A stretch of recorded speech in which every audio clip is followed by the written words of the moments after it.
이름으로 기도합니다. 아멘. 네, 오늘 말씀 제목은 하나님 백성이 가야 할 길이라는 제목입니다. 우리 이 제목을 가지고 함께 귀한 말씀 나누기를 주님의 이름으로 소망합니다.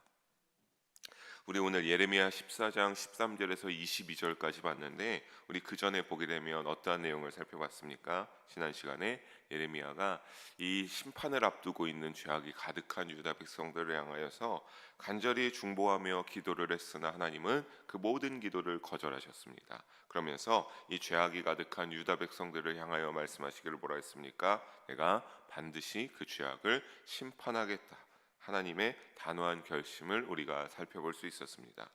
그러한 가운데 이제 이어지는 오늘의 본문은 하나님의 단호한 결심을 확인한 예레미야가 슬픈 마음을 그대로 표현하고 있음을 볼 수 있습니다.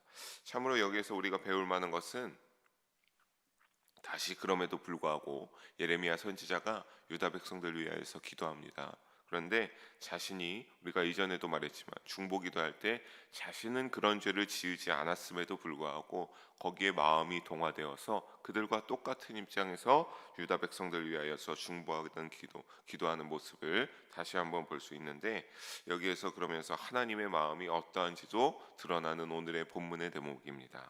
여러분, 이 새벽에 그것들을 함께 나누면서 우리 하나님의 심정을 다시 한번 깨닫고, 우리 성도님들도 혹시나 내가 믿음 가운데 올바르지 못한 구석들을 생각하게 된다면 주님 앞에 여러분 반성하고 회개하여 올바른 믿음의 길을 향하여 결단할 수 있는 우리 모두가 되기를 주님의 이름으로 간절히 다시 한번 소망합니다. 먼저 우리 13절을 보도록 하겠습니다. 13절입니다. 이에 내가 대하여 말하되 슬프도소이다. 주 여호와여 보시옵소서. 선지자들이 그들에게 이르기를 너희가 칼을 보지 아니하겠고 기근은 너희에게 이르지 아니할 것이라. 내가 이곳에서 너희에게 확실한 평강을 주리라 나이다. 아멘. 여러분, 일단 초반에 보게 되면 뭐라고 합니까? 예레미야 선지자가 하는 대목입니다. 예레미야 선지자가 내가 슬프도소이다 라고 말하고 있는 것을 볼 수 있습니다.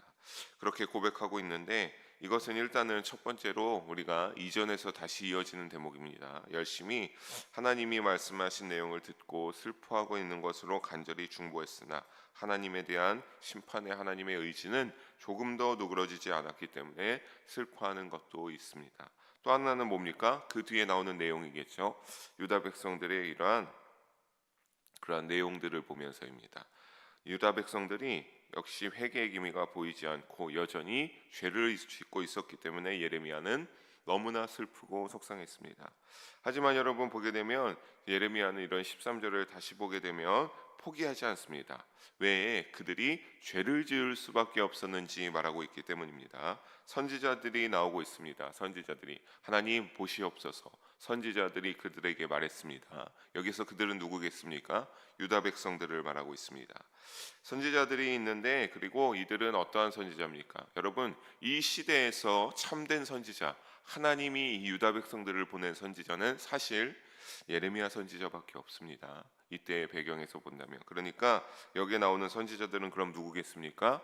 하나님이 인정하지 않은 거짓 선지자들을 말한다고 보시면 됩니다.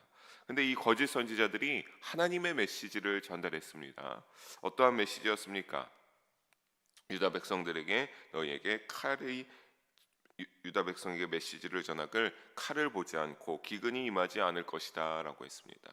그러니까 하나님께서는 심판하실 것이다 이렇게 말하고, 예레미야 선지자가 그러한 하나님의 말씀을 대언받아서 유다 백성들에게 다 선포하면서 뭐라고 했겠습니까? 너희가 회개해야 된다. 너희가 너무나 죄악이 많다라고 했는데, 이 거짓 선지자들은 뭐라고 하고 있습니까? 아니다. 너희에게 칼이 임하지 않고 기근이 임하지 않을 것이다. 그러니까 여러분, 여기서 칼과 기근이 임한다라고 하는 것을 좀 더 쉬운 표현으로 정리하여 말씀드리면 재앙이 임하지 아니할 것이다 라고 하는 겁니다. 예레미야 선지자는 재앙이 있을 것이라고 하면서 너희가 회개해야 된다라고 했지만, 거짓 선지자들은 아니다. 칼과 기근에 재앙은 있지 않으니까 걱정하지 말고 뭐가 있다라고 합니까? 너희에게 뭘 준다고 합니까? 확실한 평강을 내가 주겠다. 여러분, 미혹당하시지 말기를 주님의 이름으로 부탁드리겠습니다. 거짓 선지자들이 자기들이 뭔데 확실한 평강을 주겠다라고 말하고 있습니다. 여러분, 그러면서 하나님의 앞에서 그렇게 평강이 있을 것이다라고 이렇게 말했지만, 다시 한번 말하지만 이들은 거짓 선지자들이었습니다. 하나님 앞에서 올바른 메시지가 아니었습니다. 우리가 이것을 14절에서 더욱더 확실하게 알 수가 있습니다. 14절 함께 한 목소리로 읽어봅니다. 여호와께서 내게 이르시되 선지자들이 내 이름으로 거짓 예언을 하도다. 나는 그들을 보내지 아니하였고 그들에게 명령하거나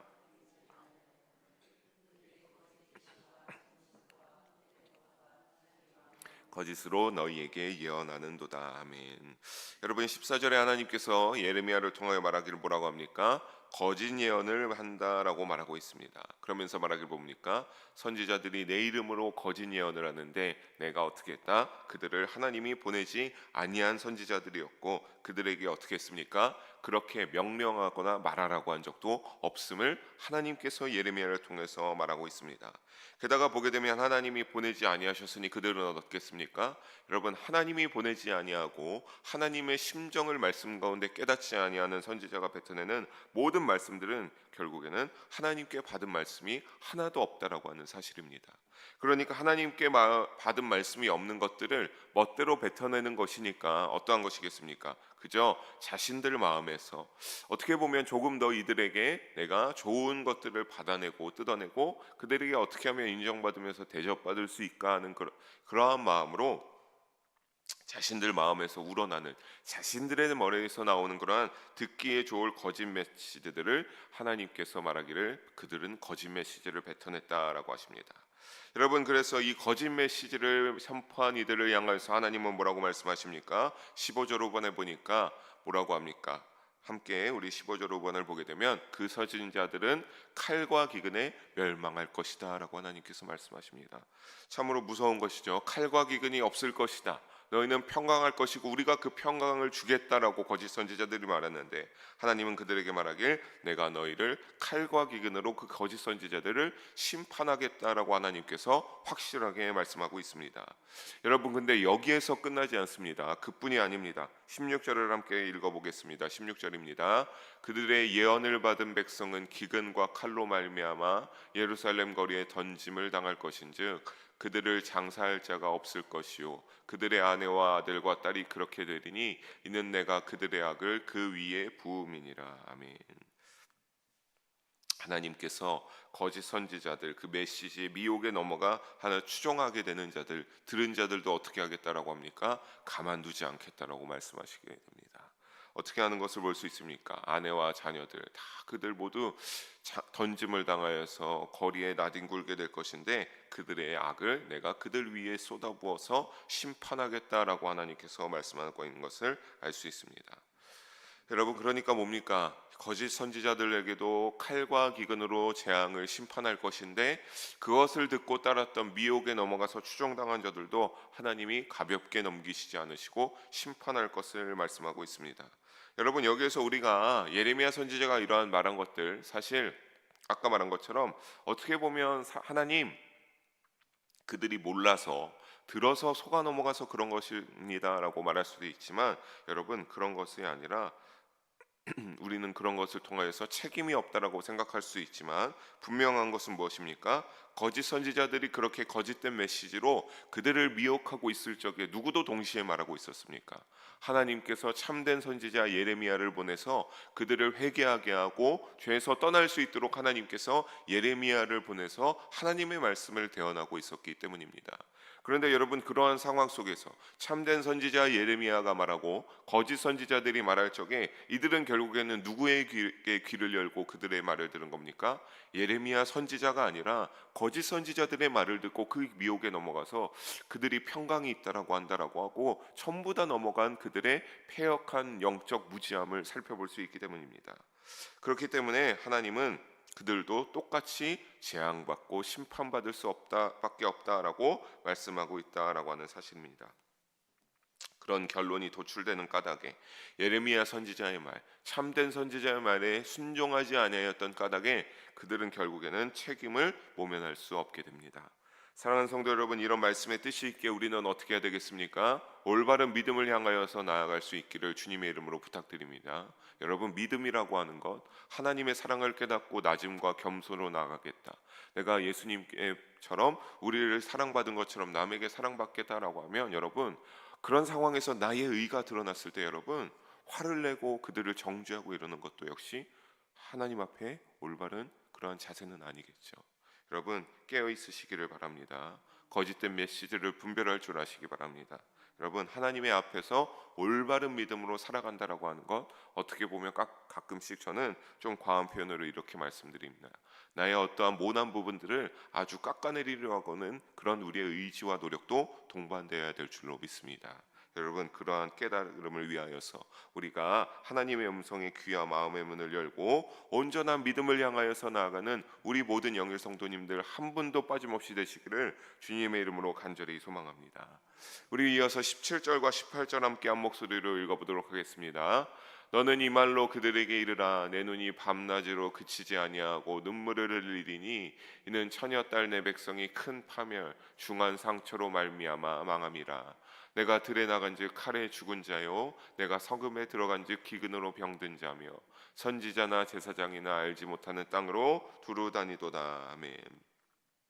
여러분, 이 부분 두 절 잘 보게 되면 예레미야 선지자의 마음도 드러나고 있는데, 그와 동시에 예레미야 선지자가 하나님의 마음을 잘 받아서 그것들이 드러나는 그러한 예레미야 선지자의 마음과 하나님의 마음이 동시에 드러나고 있습니다.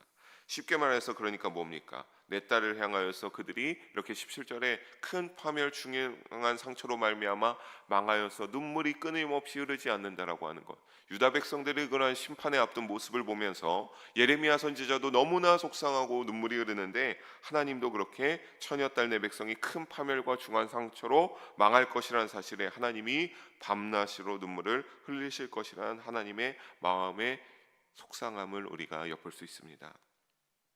하지만 슬프셔도 심판을 거두시진 않으실 것을 알 수 있죠.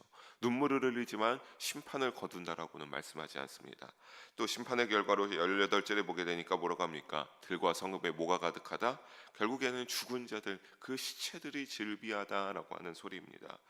죽은 자들로 가득하고 기근으로 병든 자가 생기게 되고, 또 마지막에 보면 선지자나 제사장들은 어떻게 합니까? 알지 못하는 땅을 두루 다닌다라고 하는 소리가 나오고 있는데, 여러분, 하나님의 심판을 피해서 그들도 막 여리저리 그냥 정처하지 못하고 방황하나, 여러분, 하나님이 이 유다 백성들을 향해서 심판하신다라고 할 때 그 심판이 미치지 아니하는 곳은 없습니다. 그러니까 심판으로 유다 백성들의 아주 처참하게 멸망한 모습을 적나라하게 지금 본문 가운데 보여주고 있습니다. 이 무서운 심판의 현실 속에서 예레미야는 기도합니다. 뭐라고 기도하는지 19절과 20절 다시 한번 함께 읽어보도록 하겠습니다. 주께서 유다를 온전히 버리시나이까? 주의 심령이 시온을 싫어하시나이까? 어찌하여 우리를 치시고 치료하지 아니하시나이까? 우리가 평강을 바라도 좋은 것이 없고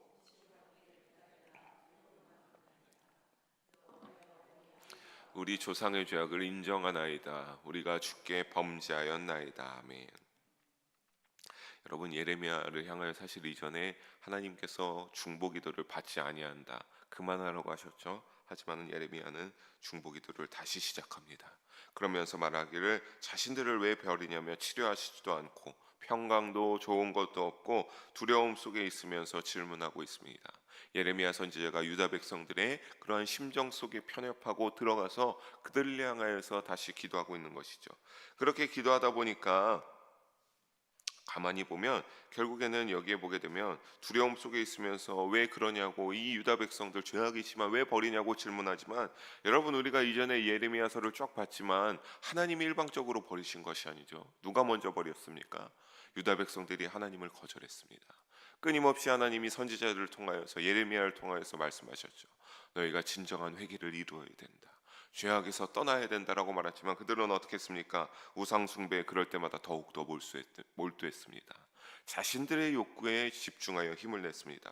그렇게 욕구에 충실하면서 유다의 타락은 시대를 넘어서 대를 이어서 계속 지속되어 왔고 악행은 끊임없이 답습되었습니다. 예레미야는 기도하다 보니까 이것을 알게 되었습니다. 그래서 지독한 죄의 굴레 속에 이제는 진정한 정말 회개 외에는 유다를 향한 하나님의 진노를 멈출 방법이 없음을 깨닫고 20절에 뭐라고 하는 겁니까? 우리가 죄를 알았습니다. 내가 죄악을 인정합니다. 우리가 주께 범죄하였습니다라고 이제야 이렇게 그 공동체에 자신을 편입시켜서 하나님이 이 공동체가 죄가 있습니다, 잘못했습니다라고 고백하고 있습니다. 하지만 이러한 가운데서 이제 예레미야는 본격적으로 그들을 향한 중보기도의 대목들이 나오게 되는데 바로 21절입니다. 21절 함께 한 목소리로 읽어봅니다. 주의 이름을 위하여 우리를 미워하지 마옵소서. 주의 영광의 보좌를 욕되게 마옵소서. 주께서 우리와 세우신 언약을 기억하시고 패하지 마옵소서. 아멘. 여러분, 이 부분 21절 다시 하나님이 하지 말라, 예레미야야 너 기도하지 마라 라고 했는데도 다시 기도하면서 가장 중요한 목적을 드러내고 있는 부분으로서 크게 세 가지로 이렇게 나눠볼 수 있겠습니다. 첫째는 뭡니까? 주의 이름을 위하여 미워하지 말아달라라고 하나님 앞에 예레미야 선지자가 기도합니다. 여러분, 자신들의 행복을 위하여서가 아니라 주의 이름을 위하여서 미워하지 말아달라라고 합니다. 우리가 죄에서 벗어나 심판받지 아니하기 위해서가 아닙니다. 주님의 이름이 자신들이 멸망당하게 되면 이방 나라 가운데 어떻게 되기 때문입니까? 조롱당하게 되어서 예레미야가 생각해 보니까 하나님, 그렇게 되면 하나님의 영에 손상이 가서는 안 된다고 판단했기 때문에 하나님을 향하여서 첫째로 뭡니까? 주의 이름을 위하여서 우리를 미워하지 말아 주십시오라고 기도하고 있습니다. 그러면서 둘째는 뭡니까? 주의 영광의 보좌를 욕되게 하지 말아달라라고 예레미야 선지자가 기도합니다. 여기서 주의 영광의 보좌는 뭡니까? 성전이라고 보시면 됩니다. 우리가 이렇게 나와 있는 이 성전, 하나님, 이 성전이 이방인들이 예루살렘을 쳐들어가게 되면 이 예루살렘 성전을 유린하게 되어서 성전이 황폐하게 될 것이고 할 것인데, 그러면 하나님의 영광이 훼손될 수 있으니까 하나님 우리를 구원하시고 우리를 용서하여 주셔서 이런 하나님 영광의 성전이 훼손되지 않게 해달라라고 간구하며 기도하고 있는 대목입니다. 마지막 셋째 뭡니까? 유다와 세운 언약을 하나님 폐기하지 말아 주십시오라고 기도하고 있습니다. 여러분, 이 언약은 어떤 언약이겠습니까? 당연히 아주 예전부터 쭉 아브라함부터 이렇게 이어져 온 약속, 하나님이 택하신 이스라엘 백성, 그들을 통해서 하나님이 기업이 되어주시고 하나님 또 그들을 나의 기업으로 여기시겠다라고 하는 그 언약들, 예전부터 이루어진 그 언약들을 말하고 있는 겁니다. 하나님, 이 언약을 기억해 주십시오. 기억하고 패하지 말아달라라고 기도하고 있습니다. 왜냐하면 이 언약은 이스라엘을 택하시고 하나님의 백성으로 번성하게 하겠다는 그 언약을 기초로 두고 있기 때문에 신실하신 하나님이신 것을 믿고 우리의 이 언약을 하나님 기억하시고 우리를 반드시 구원하셔서 이 언약들을 이루어 주십시오라고 예레미야 선지자가 기도하고 있습니다. 결국에는 나중에 이루어 주셨죠. 하나님이 다 멸망치 않으셨습니다. 남겨두셨다가 포로로 끌려갔다가 몇십 년이 지난 후에 그들이 이제 좀 정신 차리고 부르짖기 시작했을 때 하나님이 다시 이스라엘로 돌보시고 이스라엘을 회복해 하십니다. 여러분, 예레미야는 이렇게 기도하면서 마지막에 고백합니다. 22절 함께 한 목소리로 읽어보겠습니다. 이방인의 우상 가운데 능히 비를 내리게 할 자가 있나이까? 하늘이 능히 소나기를 내릴 수 있으리이까? 우리 하나님 여호와여, 그리하는 자는 주가 아니시나이까? 그러므로 우리가 주를 앙망하옵는 것은 주께서 이 모든 것을 만드셨음이니이다 아니라. 아멘. 여러분, 여러분의 믿음 가운데 이와 같이 고백하시기를 바랍니다. 비를 내리시는 하나님, 모든 것을 주관하시고 그 비가 부족한 것 같으면 소나기를 내려서 축복을 더해 주실 수 있는 창조주 하나님을 예레미야처럼 고백하시기를 바랍니다. 여러분, 오직 하나님만이 이방인의 우상들이 할 수 없는 비를 내리게 하십니다. 소나기를 내리게 하십니다. 이렇게 할 수 있는 자는 오직 하나님밖에 없음을 우리 모든 성님들도 예레미야 이 믿음을 닮아서 여러분의 삶 속에 고백할 수 있기를 바랍니다. 여러분, 때로는 우리는 그럴 때가 있죠. 하나님 앞에 어려운 문제들로 고백하고 있어서 그 문제들이 조금 해결되게 되면 정신 못 차리고 나의 삶에 다시 집중하여서 하나님께 그때는 받았다라고 은혜 가운데 고백하고 그 은혜를 잊으면서 내 멋대로 살아갈 때가 있는 아주 패역한 원죄의 속성이 우리에게도 있음을 인정하시면서 여러분 어떻게 해야 되겠습니까? 창조주 하나님께 범사에 감사하는 믿음으로 예레미야처럼 고백하며 살아갈 수 있기를 주님의 이름으로 부탁드리겠습니다. 예레미야는 이 고백대로 하나님만이 창조주이심을 알았습니다. 여러분, 그렇게 고백하면서 예레미야처럼 오직 하나님만 앙망하면서 나아가는 믿음의 여정이 되시기를 주님의 이름으로 부탁드리겠습니다. 그래서 이처럼 고백하면서 예레미야는 어떻게 하는 겁니까? 하나님, 다시 우리에게 풍부한 자비를 내려주십시오라고 고백하면서 말씀을 마쳤습니다. 사랑하는 성도 여러분, 말씀을 정리하면서 우리가 여기서 보게 되니까 무엇이 극명하게 되죠 됩니까? 하나님의 그 백성이 참되게 가야 할 믿음으로 갔던 사람이 예레미야. 하나님의 백성이었지만 참된 믿음으로 가지 못했던 유다 백성들의 그 두 믿음이 너무나 뚜렷하게 대조되지 않습니까? 여러분, 근데 우리가 우리의 현실을 보면서 알아야 될 거 무엇입니까? 과연 우리의 삶 속에 우리는 어떠한 믿음으로 살아가고 있는가라고 하는 겁니까? 우리가 유다 백성처럼 살아가느냐, 예레미야처럼 살아가느냐라고 하는 겁니다. 과연 우리는 어떠한 믿음일까? 여러분, 생각해 보시기 바랍니다. 여러분, 그런 믿음을 한번 생각해 보시기를 바라면, 그걸 생각하기 시작하면 우리는 창조주 하나님이시다라고 고백하는 그 하나님 앞에 어찌할 꼬라고 고백하면서 나의 죄악을 발견하게 되고 회개할 수밖에 없게 될 것입니다. 여러분, 그러니까 우리는 유다와 같이 거짓을 쫓고 망령된 과거의 행위를 반드시 기피할 수 있기 바랍니다. 여러분, 그런 모든 것들에서 피해야죠. 언젠가 하나님은 그런 것들에 대해서 축복을 끊임없이 부어줬음에도 그걸 깨닫지 못하면 그 죄악을 넣어가졌으니 심판하시는 하나님이신데, 여러분, 깨어있기에 노력하고 과거의 잘못된 죄악들, 우리도 모든 것 있잖아요. 짓지 않기 위해서 노력할 수 있는 우리 모든 영성의 성도님들 되시기 바랍니다. 여러분, 습관적인 신앙이 되어서는 안 됩니다. 그냥 어느 정도 새벽 예배 나오고 예배 나온다, 이게 끝이 아닙니다. 그냥 하나님의 말씀을 보고 하나님의 뜻을 알고 기도하는 삶이 바로 하나님의 백성이 참되게 가야 할, 예레미야가 보여준 그 참되게 가야 할 길인 줄 잊지 마시기를 주님의 이름으로 부탁드립니다. 그래서 여러분, 삶 가운데 말씀으로 행하는 삶이 되시고 그 말씀의 진리가 드러나는 분별된 삶이 되어 주셔서 주님의 뜻에 순종하시는 영의 성도님들 한 분도 빠짐없는 모두가 되어서 하나님이 기뻐하시는 백성으로서 가야 할 길을 참된 믿음으로 가는 우리 모두가 되기를 주님의 이름으로 소망하며 축복합니다. 기도하시겠습니다. 사랑의 하나님 아버지, 오늘도 부족한 자를 통하여서 귀한 말씀을 나누게 하심을 감사를 올려드립니다. 하나님의 말씀을 깨닫고 그 진리를 알았사오니 우리가 믿음으로 결단하게 하여 주시옵소서. 하나님, 우리도 하나님 백성으로 이 땅 가운데 살아가고 있습니다. 오늘 가운데 하나님의 백성이 가야 할 참된 믿음의 길이 어떤 것을 너무나 다시 한번 깨닫게 됩니다. 주여, 하나님의 말씀을 깨닫게 하여 주시옵소서. 그 말씀에서 오는 하나님의 진리의 뜻들을 우리의 마음에 품고 오직 하나님이 인정하는 백성으로서 참되게 가야 할 길을 믿음으로 가게 하여 주시옵소서. 그래서 사랑의 하나님, 예레미야 선지자처럼 하나님을 의지하고 창조주 하나님을 고백하는 우리 영의 성도님들의 믿음의 여정이 되어서 하나님의 신실하신 일하심을 체험하고 깨달을 수 있는 우리가 될 수 있도록 주여 도우시고 함께하여 주시옵소서. 감사드리오며 사랑이 많으신 우리 주 예수님의 이름으로